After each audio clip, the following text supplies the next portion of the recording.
Hey so hello guys, welcome back to my new video. आज हम पढ़ने जा रहे हैं एक्सरसाइज 4.3। तो चलिए पहला क्वेश्चन पढ़ते हैं। Solve the following equations. अब हमने जो है इन इक्वेशंस को सॉल्व करना है। A part 3x plus 7/2 equals to 11/2। Solution 3x plus 7/2 equals to 11/2। तो सबसे पहले लिख लिया हमने 3x इक्वल्स टू, ये 7/2 जो है यहाँ पे प्लस का है तो आगे जाके वो माइनस का बन जाएगा, which implies that 3x equals to 11/2 minus 7/2। इन दोनों के जो है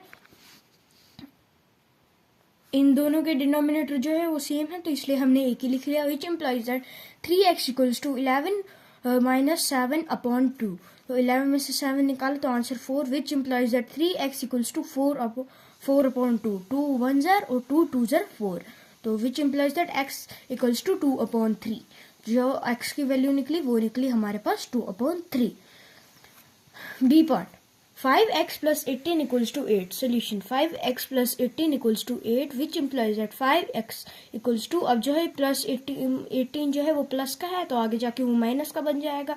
5x equals to 8 minus 18, which implies that 5x की equals to minus 10। जो 5x निकला वो हमारे पास minus 10, which implies that अब जो है यहाँ पे 5x जो है यहाँ पे जो है मल्टीप्लाई का है तो आगे जाके वो डिवाइड का बन जाएगा।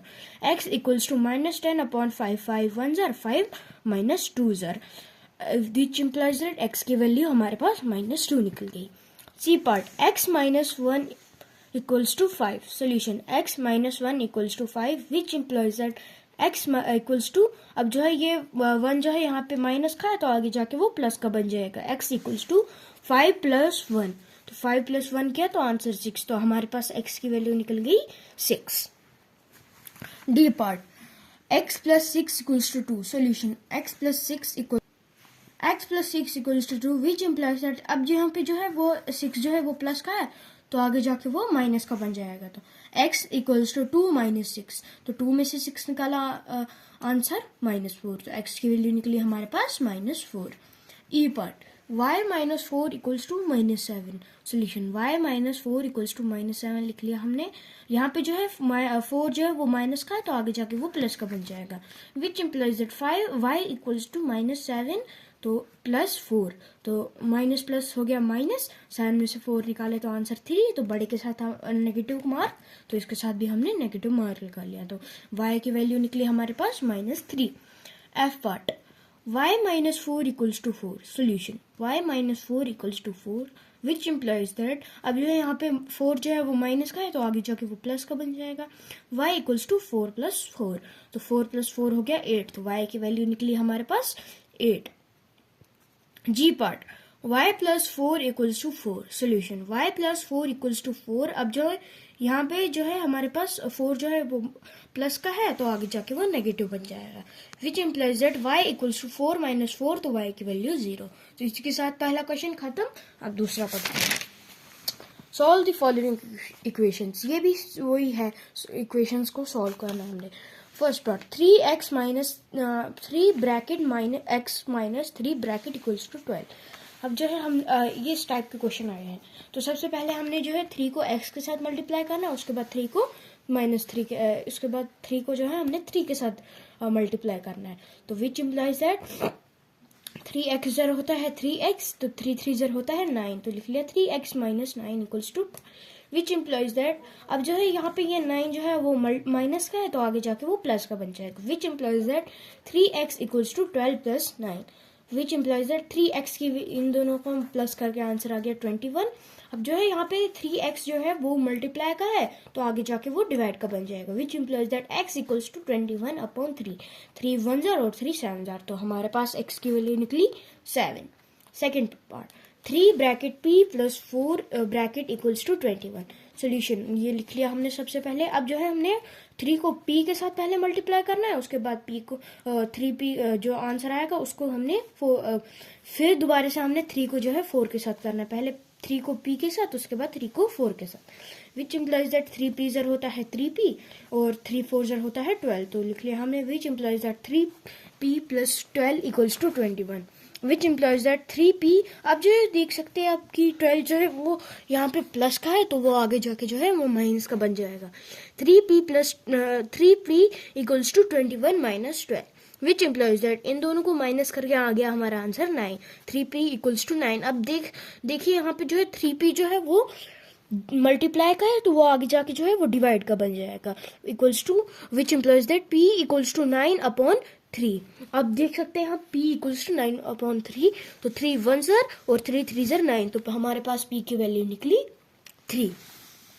Third part, 4 bracket 2 plus x bracket equals to 8. Solution 4 bracket 2 plus x bracket equals to 8 which implies that, सबसे पहले हमने देखना है कि किसके साथ मल्टीप्लाई करना है. तो सबसे पहले हमने करना है 4 को 2 के साथ मल्टीप्लाई. आपने देखा होगा यहाँ पे जो है वो इन दो पार्ट में जो है वो p या x पहले आया मगर इसमें नंबर आया, तो हमें जो है सबसे पहले इस नंबर के साथ इसको मल्टीप्लाई करना पड़ेगा 4 को. 4 2 ज़र होता है 8, उसके बाद जो है हमने 4 को x के साथ करना है. 4x ज़र होता है 4x which implies that a plus 4x equals to 8. Which imply, अब देख सकते हैं यहाँ पे जो है 8 जो है वो प्लस का है तो मतलब आगे जाके वो माइनस का बन जाएगा. Which implies that 4x equals to 8 minus 8 which implies that 4x equals to 0.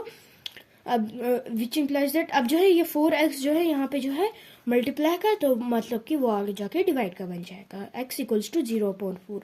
अगर हम 0 को 4 के साथ डिवाइड करेंगे आंसर जो है वो 0 ही आएगा, क्योंकि अगर किसी भी नंबर को हम 0 के साथ डिवाइड या मल्टीप्लाई करते हैं आंसर जो है वो 0 ही आता है, क्योंकि 0 1 ज़र 0 वगैरह वगैरह. विच इम्प्लाइज दैट x की वैल्यू निकल गई हमारे पास 0. Fourth part, 3 bracket 2x plus 3 bracket equals to 9. Solution 3 bracket 2x plus 3 bracket equals to 9 which implies that 6x plus 9 equals to. अब सबसे पहले देख सकते हैं आप यहाँ पे जो है 2x दिया गया है, मतलब कि हमें जो है फिर सबसे पहले 3 को 2x के साथ मल्टीप्लाई करना पड़ेगा, उसके बाद 3 को 9 के साथ. तो 3 2 ज़र होता है 6, तो इसके साथ x था तो हमने इसके साथ लगा लिया, तो आ गया हमारा आंसर 6x प्लस 3 3 ज़र होता है 9, तो लिख लिया प्लस 9 इक्वल्स टू 9. अब देख सकते हैं आप जो है यहाँ पे 9 जो है वो प्लस का है तो मतलब कि आगे जाके वो मल्टीप्लाई का आगे प्लस जाके वो माइनस का बन जाएगा. Which implies that 6x equals to 9 minus 9. 6x equals to 0, तो अब जो है 6x जो है वो 0 बन गया. 6x इक्वल्स टू 0, इन दोनों को माइनस करके आंसर जो है 0 आ गया. अब देख सकते हैं यहाँ पे 6x जो है वो मल्टीप्लाई का है, मतलब कि आगे जाके वो डिवाइड का बन जाएगा.